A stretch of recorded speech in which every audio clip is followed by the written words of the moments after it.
Welcome back to Retrieving Sanity with your podcast host, Keegan, and today we have a very special guest. He is a person in recovery and a recovery therapist. His name is Blake Hunt. How are you doing today, sir?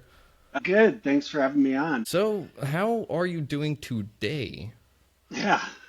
Today's been a crazy day. So, man, I started off good. Fridays Okay. are usually pretty tame at the treatment center. And then we had one person leave. We had two clients fight. And I'm just sort of like enjoying my break from that. So, we got through it all. The day is over. The weekend's coming. But it was Oh, an man. exciting day. Yeah. Well, I mean, an exciting day is always better than, well, a boring day, right? Yeah. So, That's what I asked for when I got into this line of work, you know? So, well, that's fair. And in that line of work, there's all sorts of turbulences and things that go haywire because, well, you're kind of in recovery yourself. You're dealing with people that are getting into recovery, yeah. and you're just dealing with life, and you're still a human being. So, Yeah. It's kind of a constant reminder of where my life was mm, at when I first entered recovery, you know, yeah, and I think what's helpful about that is it allows me to like approach most situations with empathy. But they're also a mirror, you know, and so I'm like, yeah, God, was I really like that? And I was, so yeah. yeah, that's very true. Those mirror aspects are always a little scary and a little daunting because it's like, man, I didn't want that. I spotted, I got it. Yeah, Damn. I know. My least favorite saying of all time. Oh, I know, right? Uh, well, why don't you tell us a little bit about your background? How did you get into this line of work, and how did you find yourself in recovery? Yeah. So I would say like, you know, a lot of people in recovery, I hear their story and there's like this significant trauma, this significant moment in their life where things kind of changed. And I don't Mm, think that was necessarily my story. It was just like there were a lot of little changes in a short amount of time. mm-hmm, And when alcohol found me, like all those things were peaking, you know, and alcohol mm, was my way out of that. yeah, But so I was born in the Midwest. I was born and raised in Ohio, and I sort of had like the white picket fence family, you know, like mm, I had all the friends in the backyard. We'd play sports, we'd go to the creek. My grandparents were down the street. Like as far as like a loving environment goes, like you couldn't really ask for more. that's And awesome. my dad was kind of a career guy. He worked in corporate America, and once he got his MBA, his work asked him, "Hey, we need you to move for this job." Mm, So we picked up and moved to Phoenix, and I think that's where like things started to go a little haywire in my mm-hmm, family. So we moved to Phoenix, and my mom never wanted to leave Ohio. mm-hmm, So she built up a lot of resentment towards my dad. But the mm, idea was like, this job's 18 months, we're going to go right back, and everything will be the way it was. mm-hmm, And it just didn't turn out that way, you know, like mm, those 18 months go by, they wanted to move somewhere else. We moved somewhere else. And I think as we're moving, like a couple things happened.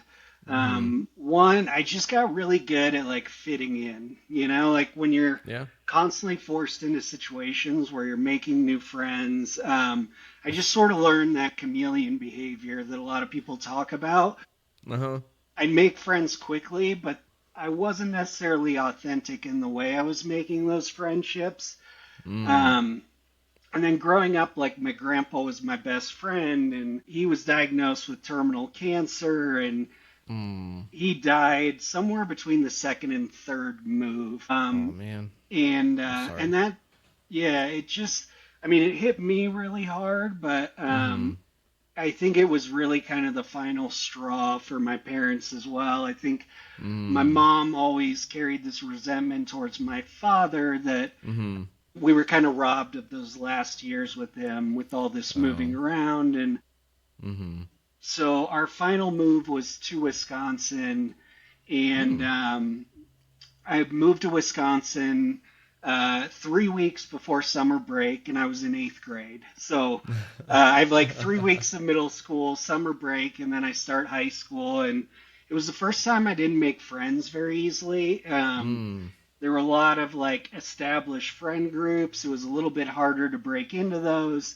Mm-hmm. And it was the first time I kind of felt like isolated. And so again, like I just kind of learned how to fit in. You know, Mm-hmm. I played sports, I met some people that way, but I just always felt like an outsider. You know, I was around all these Yeah. kids that they'd grown up together, they had all these stories, and it's like whenever those stories come up, I'm not a part of them. You know, I don't have this history with everybody, Yeah.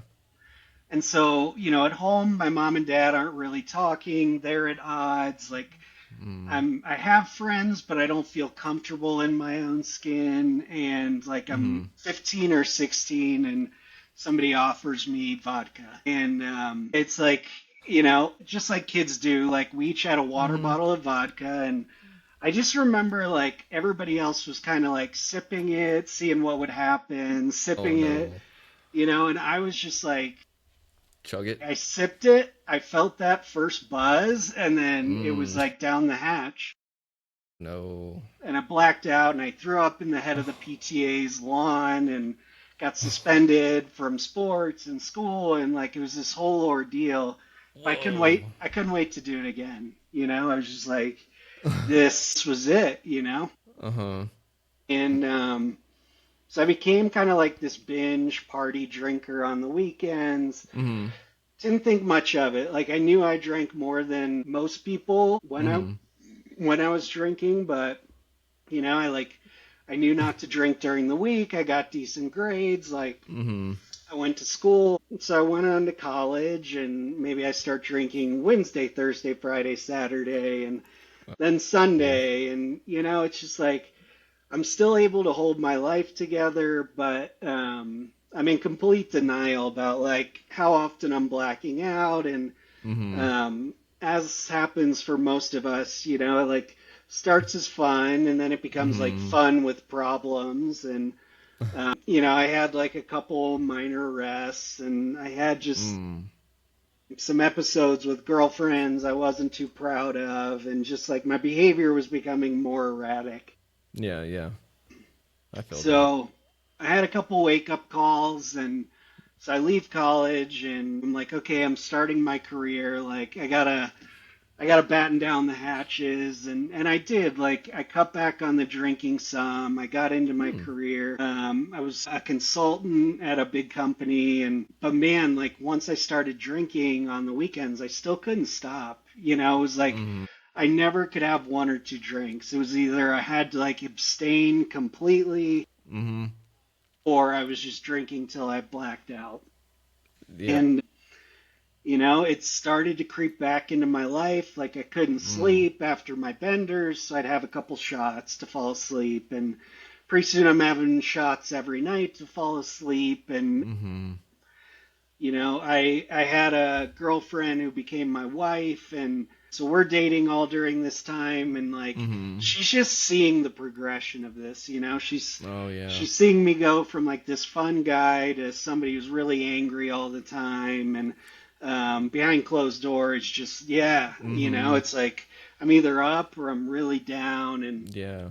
um, so we ended up moving out to Utah, and I think in my mind it was like, well, I'm gonna get away from a Wisconsin drinking culture, things Mm-hmm. will get better, and you know, it didn't get any better. Like, I didn't Mm. have any friends here. I didn't know anybody. So I found myself on the same couch, just drinking more. You know, I just Oh sit man. at home and just drink. And, Mm-hmm. um, yeah, I was always the guy that, like, Monday morning, I'd wake up and I'd be hungover and I'd have coffee instead of going to the liquor cabinet.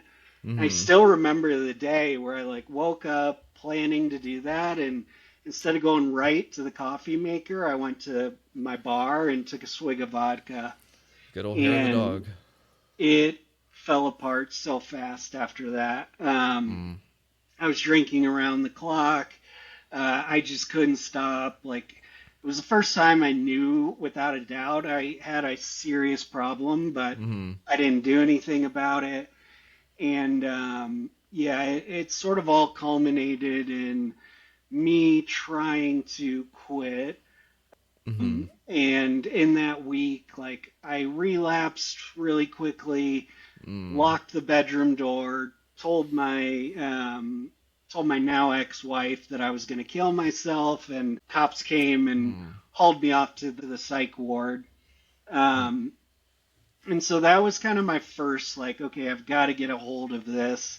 And Mm-hmm. I wish like the story ended there, but Yeah. as is so often, that was just the start, you Yeah. know? And Mm-hmm. yeah, so I got out, I went to AA, I dove right into AA. Uh-huh. And I That's awesome. found myself sober but miserable, like Mm. I just hadn't found the right mix of ingredients to keep myself happy, and so it just Yeah. felt like a white knuckled sober. It's like I know I can't drink, so I'm not going to Mm-hmm. drink, but I wish I was drunk. Like every day, I wish I was drunk, Yep. and it's funny, it's like I stayed sober for 12 months, but in that 12 months, I lost my job. My wife left me, like lost the Oh. house, lost the dog. Like, it was like a bad country song, Oh because I was just no. so angry. Yeah. I wanted so bad to drink, but I couldn't. And like, Mm-hmm. I just hadn't found kind of that inner peace, like Mm-hmm. when people talk about long-term recovery, you kind of think they're full of shit when you're in it because you're like no one's actually happy, it's like it's like no, this is what it's like you're miserable but you're sober, and so when she left, like the wheels fell off again, Mm. and I didn't try to commit suicide, but I drank like I didn't care if I woke up. Yep. I just like popped the top off the liquor bottle and I would just drink and drink and drink. And, Mm-hmm. it was like, thank God I had those people in AA and people in recovery. I mean, they had to bust down my door several times to haul me to the hospital. And it Mm. was like, every time I went to the hospital, I'd have a blood alcohol level between zero point 0.4 and zero point 0.5, and they'd be like, You you should be should be dead. dead, but you're not, Yep. Mm-hmm. And so this goes on for like a year and a half, and it's the worst time in my Mm. life, I think there's Mm-hmm. no worse place than being stuck in between, like Mm-mm. knowing you can't drink, but also just knowing that like without it, you're just miserable, you're just Mm-hmm. stuck in like this purgatory. Yeah. And so the 14th time, I find myself like in the ED. They send me to the ICU to stabilize, and they send me to the detox unit. Mm. And I'm in the detox unit, and the psychiatrist comes to recommend rehab. And I'm all ready to tell her no. Mm-hmm. And I cannot explain this moment to anyone, but something said yes for me.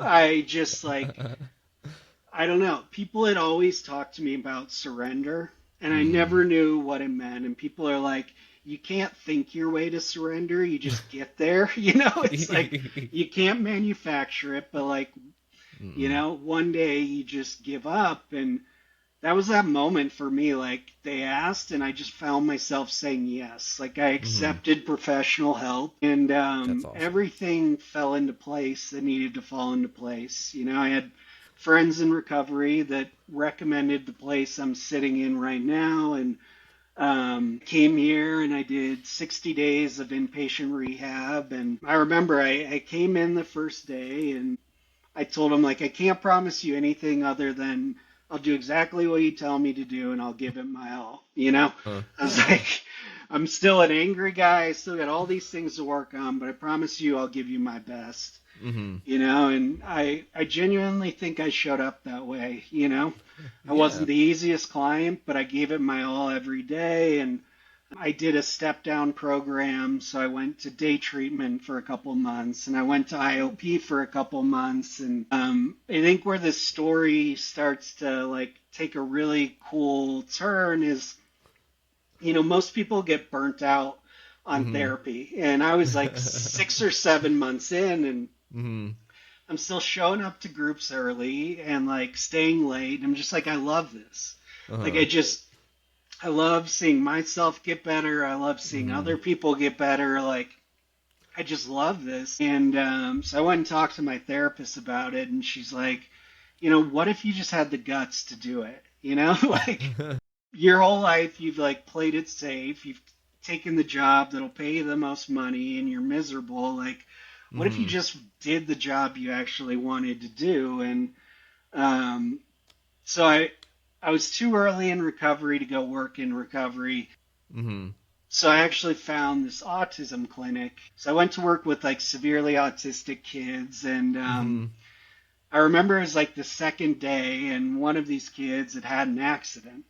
And I looked Mm. to one of the other staff members. I'm like, who cleans this child, And she's like, you do, like, like I'm like, I don't think you What? understand, right? Like, I don't do this, and I tell that story because like I did it, and I was like Yeah. humble enough in that moment to do it, and then do it several hundred times after that, and it taught me this lesson in humility that I'd never learned before, and like what it looks like to show up for someone that Mm. can't care for themselves, like show up in a genuine, authentic, loving, caring way, and Mm-hmm. that was the hardest job I've ever had. I made Yeah. no money, and it was the hardest job I've ever had. And that fueled the fire in me. I'm like, look, I love these kids, but autism isn't my passion, like Mm-hmm. recovery is. And so I made the decision to enroll in school. And so I started an MSW program, and got through my first semester. And second semester, you do a practicum. And Uh-huh. so I looked up the clinical director from the treatment center I came through. Uh-huh. I was like, hey, like, I'd love to come for full circle, like I'd love to come back and like be a therapist, Mm-hmm. where I came through. And she loved the idea, and I Mm-hmm. I started my second semester of school. I started here at Wasatch Recovery, and it was just surreal. Like walking into the Mm. same rooms, I was once like this completely lost person, and Mm-hmm.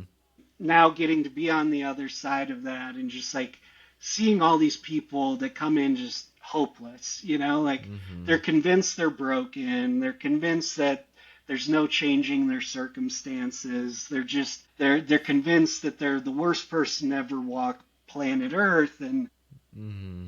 to help them work through those belief systems, and help them work through the trauma, and help them realize what good people they are, Mm-hmm. is just such a beautiful thing. It doesn't happen for everyone that way, but Mm-hmm. like that moment where you see it click for someone, and like they really start to forgive themselves for the first time is Uh-huh. magical. You could offer me like the biggest cash bonus in the world, or like the Mm-hmm. opportunity to see that light come on in somebody, and like I Yeah. take that every time. Like it's a special moment, and like getting to be on the other side of that for the past year, it's just been incredible, and Yeah. a lot of people I looked up to when I came through here, it's like I worked side by side with them, and it's like I get to see their humanness now, Mm-hmm. It's like I get to see they're people just like me that make mistakes and make good decisions, and it's just been like this surreal experience. And what I've found over the last, it's been close to 3 years that I've been Mm-hmm. sober, is I'm not fighting it anymore. It's just like I don't have to feel like I'm waking up every day forcing myself to be sober. It's Mm-hmm. like I want to be sober. I get to be sober. Like I own my story now, and when I talk to people, I used to be so ashamed of like, hey, this Mm-hmm. is what I've been through. I'm an alcoholic, and now I'm like, I wear it with pride, and Mm-hmm. it's been this amazing experience where it's like when you get vulnerable with people and you tell them where you've been, they're like, oh my gosh, me too, or my Yeah. sister has this eating disorder, or my uncle suffered with addiction, and Mm-hmm. like you realize how close it is to all of us, like we Mm-hmm. don't necessarily talk about it day to day, but if you get to know anyone well enough, they've been close to this thing or impacted by this thing in some way. Mm-hmm. So it's been a crazy ride, but yeah, Yeah. I'm just so grateful for what I get to do every day. You know what I mean? Yeah. That is way too awesome. I would be Yeah, grateful if I were in your shoes too, yeah, because you've actually got my dream job. yeah, and it's hard to believe that like as somebody that was as awful a client as I was at times, I'm in a position now where they're like willing to trust me with client care. I like pinch Yeah. myself a little bit. I'm just like, wow. Yeah. It's kind of like, do you Sometimes I trust don't me? believe it. Yeah, like why? Why do you trust me? Do you know Yeah. what I've done?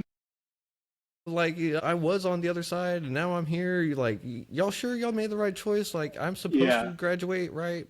Okay. But yeah, that is way too cool of a story, man. yeah. And I've just got to say, first of all, congratulations on getting through it.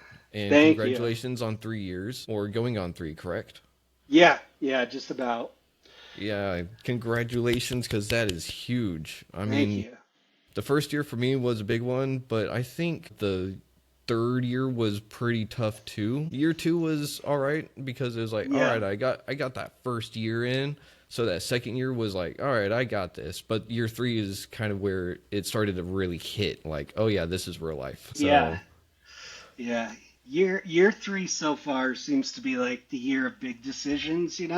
It's like year one is like just stay sober, and year yep. two is like, you're doing all these cool things and you're seeing your life like grow in these ways you never thought possible. And year three for me has been like, okay, now this woman I'm dating, am I gonna marry her?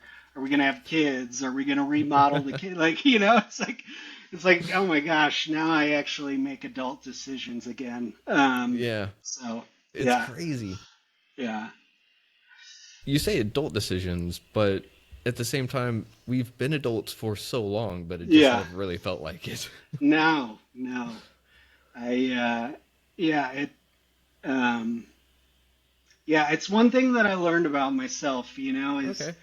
going, I think one thing I've learned as like a therapist, right, is that, Mm-hmm. we are adults in shape and form, but at the end of the day, there's a big part of Blake that's just that kid that's moving around the country against his will. And Mm-hmm. every time somebody says something he doesn't like or tries to get him to do something he doesn't want to do, he Mm-hmm. rebels. And so it's like I'm adulting, but it's still, there's a big part of me that's like just a kid trying to figure out how life works and like Mm-hmm. trying to make sense of everything. Yeah. And you mentioned how you were able to sit there and look at your coworkers, your colleagues now, and you're able Yeah. to see them as humans. So I think that would kind of feel like looking up at teachers in like elementary, Yeah. middle school, high school, just like, or even the high schoolers whenever you're in middle school. It's like they know everything, they know what they're doing, they've got everything figured out. And then come along and it's like, no, no one really knows what we're doing. We're all just kind of winging it. Yeah. Yeah. And how does it feel like that in recovery over there where you're at? Because I mean, that's got to be you're not necessarily winging it. You're actually following curriculums of sorts, and Yeah. you're following like documented things that work for people. So does it feel like imposter syndrome? Maybe All the time. all the time. At the end of the day, like I'm a person just trying to stay sober, trying Mm-hmm. to, do my best to live happy, joyous, and free life. Yeah. And sometimes it feels like, who am I to give this advice, right? Like, I Mm-hmm. think about all the times I was given the exact same advice and I, Didn't listen. I didn't listen. And now I'm on the other side of that and I'm like, just trust me. Like, just Mm-hmm. trust me. Just take this advice. And, the one thing that's been so hard for me is like, when I run into that resistance from somebody, Mm-hmm.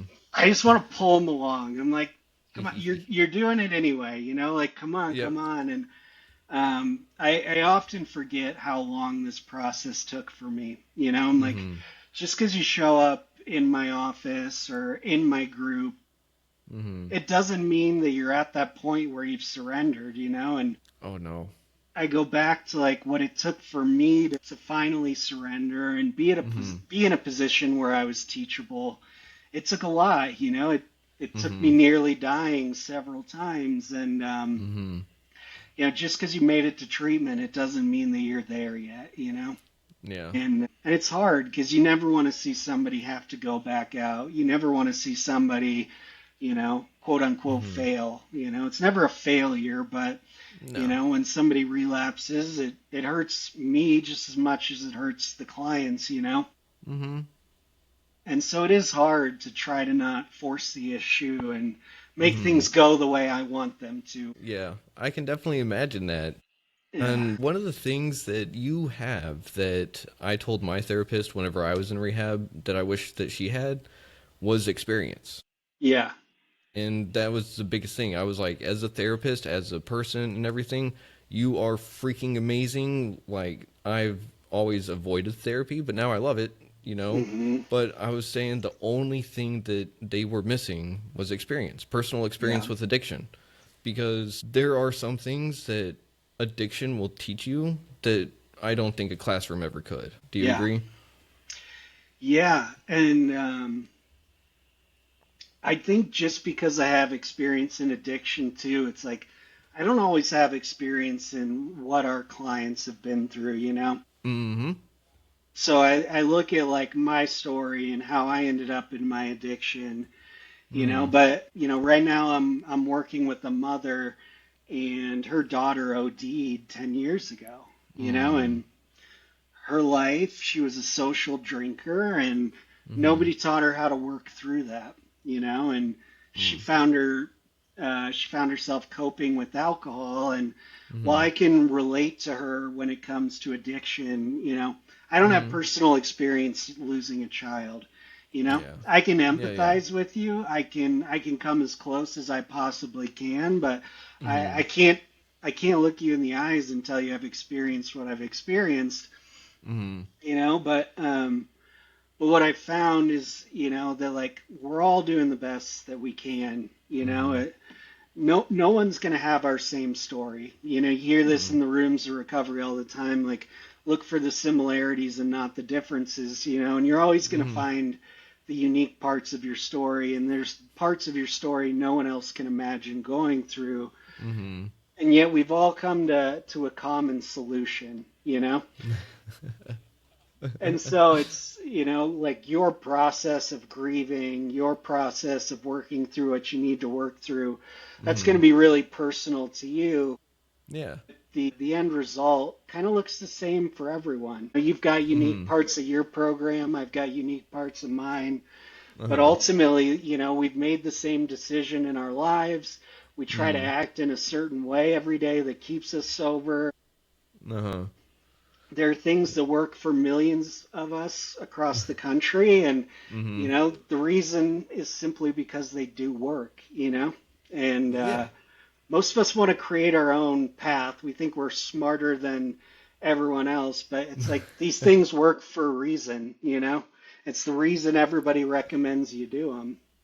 Yeah, that is true. I mean, I know in my personal experiences, I tried my own. It wasn't recovery. It was like a managed slash abstinence Yeah, program. And like I would put it down for a little bit. I think I could. The longest I went was like a month, but that was because my femur was broken, so I couldn't get yeah, up to get anything. But you yeah, know where I went whenever I first got in my car. yeah, So, yeah, but it is one of those things that every experience builds up a yeah, little level of something, and we're able to reach back and pull from that experience to help the next person. And yeah, that's what you're doing. And even if you haven't been able to experience the exact same story or situations or anything like that, I think yeah, one of the things that we get in the rooms is empathy, or at least yeah, learning how to strengthen our empathy with others. Because, like you yeah, were saying, we get to sit there and listen for the similarities, and we don't necessarily need to focus on the differences. But I think that that's what keeps a lot of people from, or rather myself, from getting into recovery in the first place, you know? yeah. So, Yeah, yeah. Yeah. And I think along the line somewhere we've learned that people won't listen or people won't care. You know, Hmm. they don't care what our story is. And Yeah. I view that as a huge part of my job is to disprove that, you know. How do If you do that? um, you know, usually in my first two sessions with a client, I Hmm. just listen, you know. Mm. And the reason I just listen is one, like I truly want to understand, you know, and like I don't need to ask a lot of questions. Like I want you to know that like I'm just here to listen to you, right?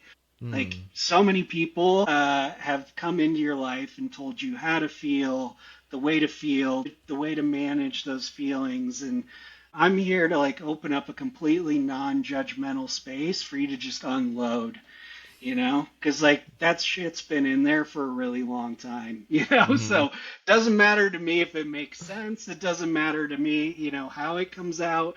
If you're Uh. angry, if you're sad, if you're any of those things, right? Just let it out, you Hmm. know, and then we can Yeah. start to process through them, you know. But we're all like a pressure cooker, you know, ready to explode, and it's like first we just got to release the pressure valve, you know, Oh and yeah.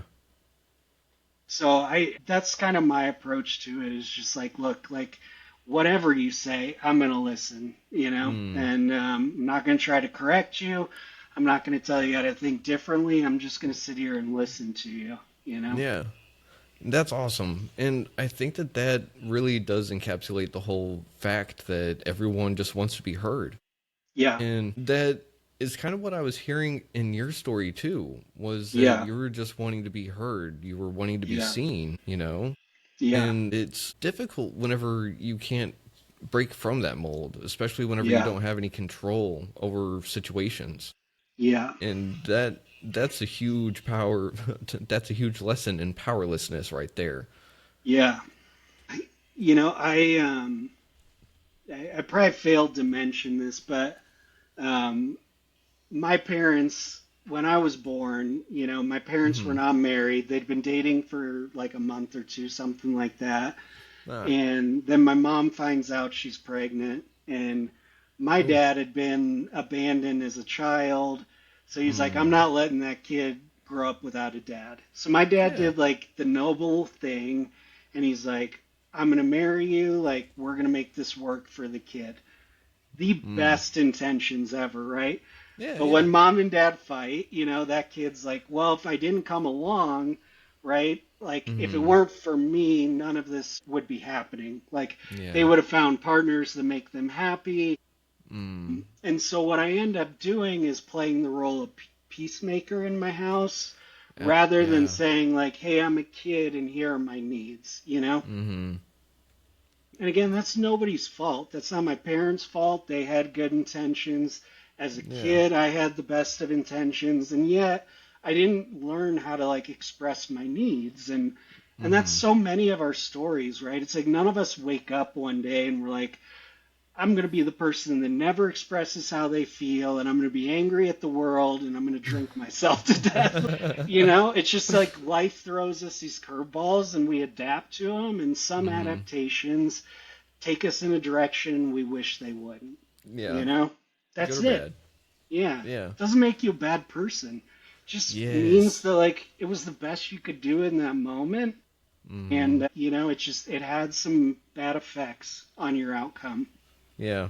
And you highlight something really important too, and that's the whole fact that it really can just start really small.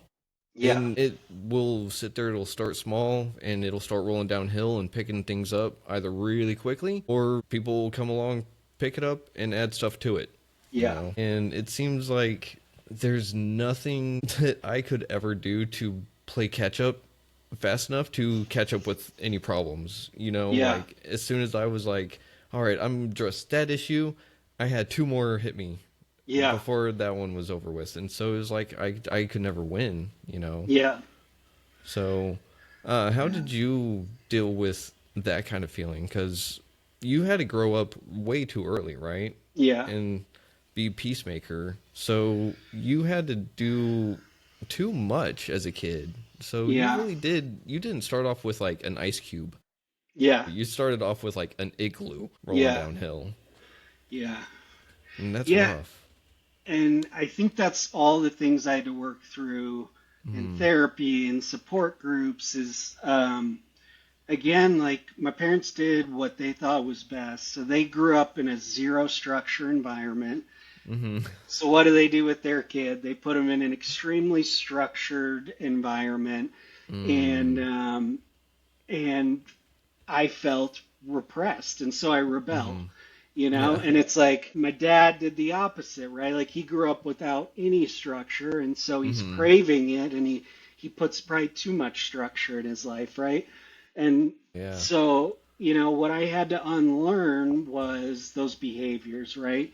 Mm-hmm. Structure's not necessarily a bad thing, like when your girlfriend asks you to like put together a budget or a schedule, like Mm-hmm. it's okay, but you have to just like use the word trigger, but it is, right? Mm-hmm. It's like Yeah, it there's is. these tiny things in life that like we were taught to avoid or to repress or whatever, and the Mm-hmm. smallest thing can trigger that in us. The next thing we know, we're like blowing up our lives. Yeah. And so I had to kind of figure out how to pull the pin out of the grenade for those Yeah. triggers, and just like Mm-hmm. a lot of that for me has been putting that structure in my life, Mm-hmm. hating every minute of it and doing it anyway. And I still fight it, and I'll probably Mm-hmm. fight it till the day I die, but I Mm-hmm. know it's good for me. Like I know this is how I grow, is Yeah. to do the opposite of what I've been pushing against my entire life. Mm-hmm. And I also gotta have fun. To your point, I grew up too fast, and so like Mm-hmm. now as an adult, I gotta go rock climb, I gotta go ski, I gotta just like go have fun sometimes, and know that that's okay. Yeah, I was just about to say that you're about to have to work a paradoxical kind of recovery because you've got Yeah, to set that structure of adulthood and then you've got to allow time for kid time. yeah, So how do you do that? Because I know for some people like myself, I thrive in structure yeah, if I get to choose the structure. yes, If I don't get to choose the structure, I will upend it. I will fight it, fight it, fight it. But I yeah, thrive in it. So how do you end up dealing with your structured schedules of sorts? yeah. Um, so I mentioned, I did AA for a long time, and Mm-hmm. steps 2 and 3 are like the God steps, and Yeah.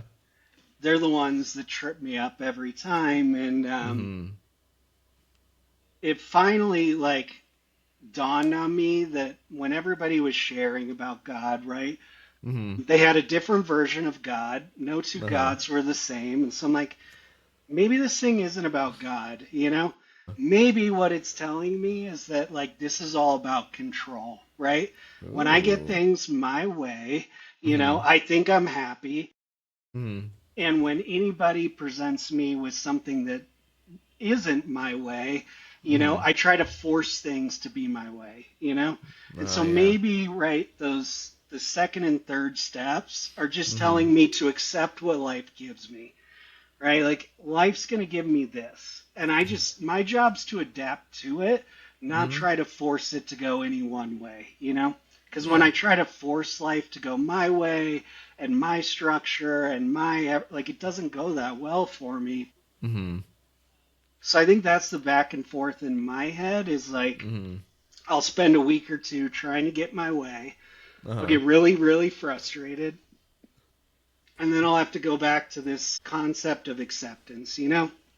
I just Oh man. accept what life has given me and just do my Mm-hmm. best with it. And the next thing life gives me, like, do my best with it. And Yeah. when I do that, life's a lot easier. But it's a given, we never just like heal from these things, right? It's like a Mm-hmm. constant back and forth, and we're always Mm-hmm. learning. We're Yeah, always yeah. taking small steps back and steps forward. And Mm-hmm. I've learned to be okay with that and not beat myself up when I do take a step back or I find myself trying to control everything. Yeah. I love that. That is a great way to look at, well, recovery and the 12 steps because Yeah. that's a great way to break it down for someone that may be against the 12 steps, because I know Yeah. I was so against the 12 steps. Yeah. You couldn't get me into a 12-step room at all. Yeah. But what was funny is that whenever I actually got back to my storage unit back home after I got out of rehab, there was Yeah. an AA book in my storage unit that I hadn't been in for a year. Yeah. You know, and so I was like, where the hell did this come from? So Yeah. someone was trying to get me into recovery before, and I just Yeah. was not having it. But whenever you're dealing with your step work, you mentioned step 2 and 3, so you get tripped up on those, but which Hmm. one is your favorite if you had to choose one? I mean, based on where I work, I'd say step 12, like Yeah, yeah. I love helping other people in recovery. Mm-hmm. But I think probably the most growth for me Mm-hmm. came in the amends process. Oh, yeah. And I'll tell you a story about that. So I had made most of my amends, Mm-hmm. but the one I had gone back and forth with my sponsor on was my ex-wife's family. So I That's a hard mentioned one. like I didn't know how they felt towards me. She Mm-hmm. and I were cordial, and Mm-hmm. I felt I'd made amends to her, but her family, I was like, I don't know, like Mm-hmm. based on how I treated my ex, like how do they possibly feel about me? And um, so my sponsor and I agreed to just kind of let that be. Yeah. Fast forward, and about 2 months ago, I do a podcast for the first time, and I posted on my Instagram, my Facebook, and I'm Mm-hmm. getting so many messages from people I didn't expect. And then on my birthday, so my birthday was February 4th. Happy Um, belated birthday. Thank you. I'm getting ready for my girlfriend to come home, Uh-huh. and all of a sudden I get a text about this long, and it's from my ex-wife's mom and dad, Oh and boy. I Oh get boy. choked up just like thinking about this. Uh-huh.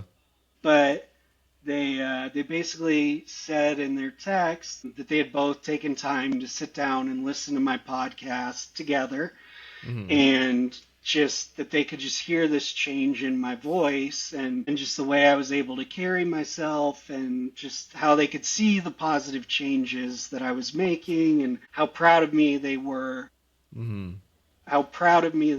for what I was doing with my life now. And in that, they also told me that they were never angry with me. They told me that we were hurt and we were scared you were going to die, Mm-hmm. but they were never angry with me. They just wanted to see me get better. And I realized in that moment, men's look like a million different forms, but they take place in a lot of different ways. But like Mm-hmm. God or a higher power, whatever you want to call it, Mm-hmm. like it knew it was time, and it like got that podcast to them and they heard it. And, Mm-hmm. I think they heard things from me they probably needed to hear. And then I got to hear things from them that I needed to hear. And, it was like I didn't need it, but Mm-hmm. my God, did it feel good, just to like have that moment and just Uh-huh. like know that I was able to kind of give them the story and make that amends to them, have Mm-hmm. them, kind of come back with so much love. It was an amazing experience I just had. That So is way too cool. And that's yeah, pretty recent too. yeah, yeah. My girlfriend was taking me to dinner. Like she came home and I'm sitting there just like sobbing, and she's like, "Who died? Who died?" And I'm like, "Nobody died. I'm really overwhelmed and really happy right now. But that's what sobriety's given me. Just like things I never thought I'd ever have the chance to make right, and it's just like Mm-hmm. when I do the right thing long enough, like life has a way of working out. Yeah. It's very strange how life does do that. And it's Yeah, how God, higher power, or whatever it is you may want to yeah, call it, how everything will just get orchestrated in such a fashion that it even says it in the big book that we couldn't have ever planned it that way, even yeah, if we tried, you yeah, know? And so it kind of makes me a little scary. Not makes me a little scary. It makes me a little scared of what could happen in the future. But looking at all the past experiences, it's like, hey, there's nothing to really be afraid of.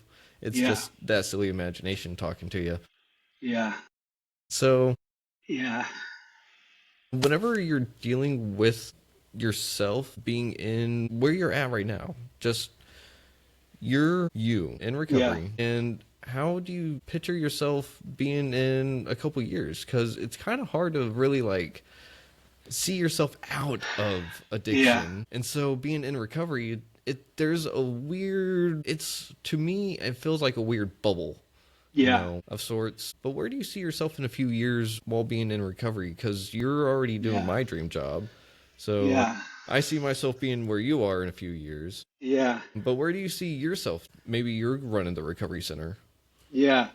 I love this question because I debate this all the time. So my Uh-huh. favorite cop out is like my girlfriend will be like, "What do you think about having kids?" And I'm like, "Well, I live one day at a time, so I can't tell you like how I'm gonna feel about that tomorrow, you know." And it's it's like I don't. Uh, I'm human, you know. Like I think about the future all the time, but Uh-huh. whenever I want a built-in excuse to not do something, it's like that's my favorite one to go to. But the truth is, like, That's good. I think what I've learned over time is that, like, I need to set a direction and Mhm. things will take me where they're supposed to take me.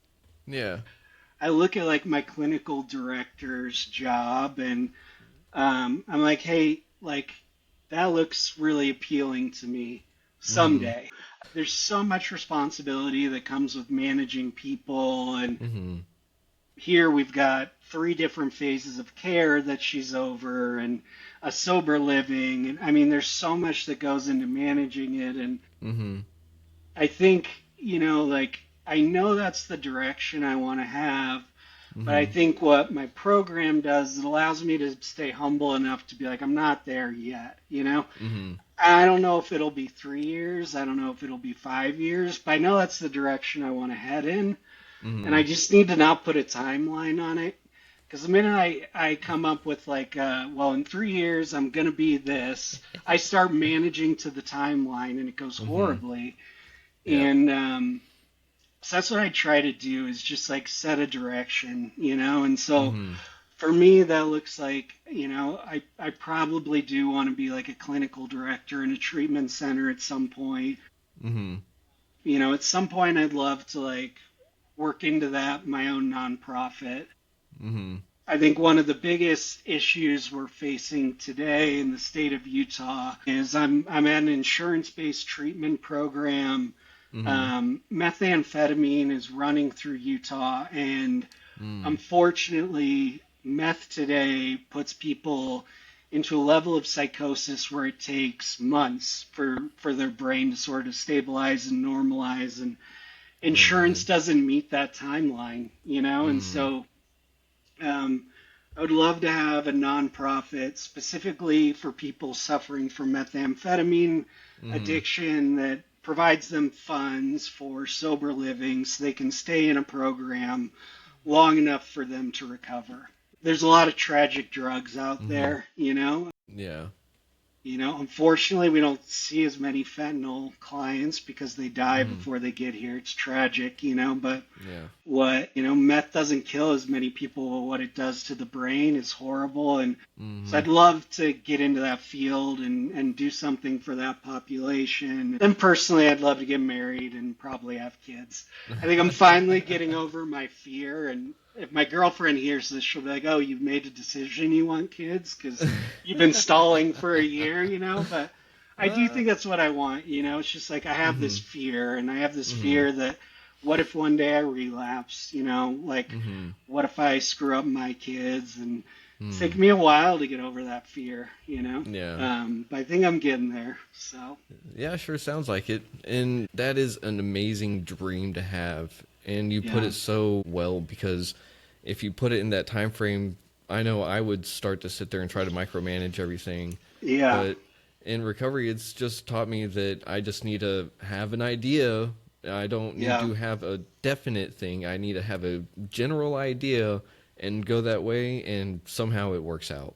yeah, It's the strangest yeah. thing. But you have to do the next right thing, right? Yeah. Yeah, I tell people when I tell my story, I think one of the things I tell them about my life today is just like Mm-hmm. everything I have is not the result of like some brilliant idea Blake had, you know? Before I got sober, I used to think like I made everything in my life happen, you Mm-hmm. know? And the reality is like I got where I got to by just listening to people that had been there before me. That was Mm-hmm. the mindset shift that happened when I entered into treatment. I was Mm-hmm. willing to listen to people who had done this before and I followed in their footsteps, and Mm-hmm. I was humble enough to not try to do it my own way. And to your point, like if I had laid out my life the first day of treatment or even Mm-hmm. 90 days into treatment, it would have looked a tenth of what my life is today. You know, because of the influence other people have had on me, my ability to listen to those people, that's what Mm-hmm. makes my life what it is today. You know, it's not because I've had like this brilliant, idea or this epiphany. It's like I just simply listen to people and I'm willing to do what they've done, And Yeah. it's amazing. It sounds so simple, but it's so hard to do. And I Mm-hmm. fought it for years. Yeah, that is very well put, and I love that you've really encapsulated surrender in Yeah, that, because ultimately that's what it falls back to. I think recovery and addiction is this one weird big cycle. yeah, One aspect of addiction and recovery will feed back to the other one, and vice versa. And it's really all about connecting the dots and seeing how many dots you can really connect, right? yeah, But I do hate this because we are getting close to the end of this episode. yeah, First, I have a question. Could yeah, we expect to see you on the show in the near future? yeah. I'd love to come back. Sweet. Yeah, Because I know we got your story, but we yeah, need people in recovery, talking about their story. And I mean, you're a therapist, so who yeah. better to talk recovery with than a therapist? Yeah, and whenever you put this, I mean, I always tell people like, reach out. I'm available. Mm-hmm. Call me, text me. Like, we all do this together. And Mm-hmm. part of me coming on here is just that, like, if the one person who hears it that needs to hear it and like finds the person they connect with, like, that's what this is all about. It's why you do Mm-hmm. this. It's why I do this. Like, Yep. we all need that person, and I Mm-hmm. found that person for me. And Yeah. hopefully for someone out there, one of your guests can be that resource. Yeah. That's for sure. And speaking of resources, do you have any that you would like to give a shout out? Yes. So when I came to Wasatch, there's a guy here. His name's Todd Sylvester, Mm-hmm. and he's been in the world of recovery for 31 years. 31 years sober. He's really taken me under his wing, and Mm-hmm. he's really taught me how to rework my belief systems around myself. He's really taught me how to love myself again. Mm-hmm. So many amazing things. He's got a podcast called Todd Inspires, and I would just encourage people to check it out. Sweet. He talks to a lot of people in addiction, and I think the guests he brings on and just Todd himself are resources so many people need, because so many Mm-hmm. of us just think we're a piece of shit, and we just need to hear that, like, we're not, like, we're Mm-hmm. really not. We're just Yep. people that made mistakes, and he helped me see that. So I think he's a great resource. That is way too awesome. Thank you for giving Yeah, that shout out, because that is one that I didn't know, and that's one that I'm definitely going to be diving into myself. yeah, yeah. Todd's amazing. That's good to know. And I have one last question for you, though. Yeah, There is a number that someone can call if they are having a mental health crisis. Do you know that number?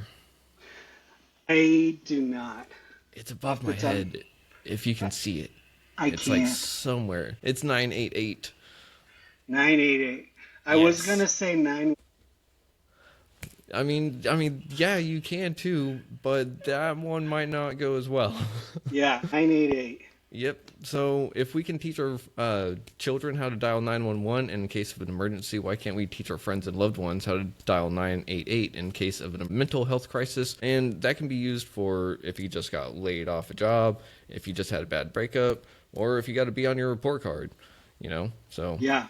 it can literally be used for anything. And Blake, I've just got to say thank you for being on the Yeah. show, and Thank thank you for you. being in recovery, and congratulations on your recovery too. Thank you so much. And thanks for having me on and what you do. It's amazing. Well, thank you. And everyone out there, thank you for listening to Retrieving Sanity on WDJY 99.1 FM. And as always, just be kind to each other and love each other. It's not that hard. So until next time, y'all have a good one. Schlan and stop. Coolio.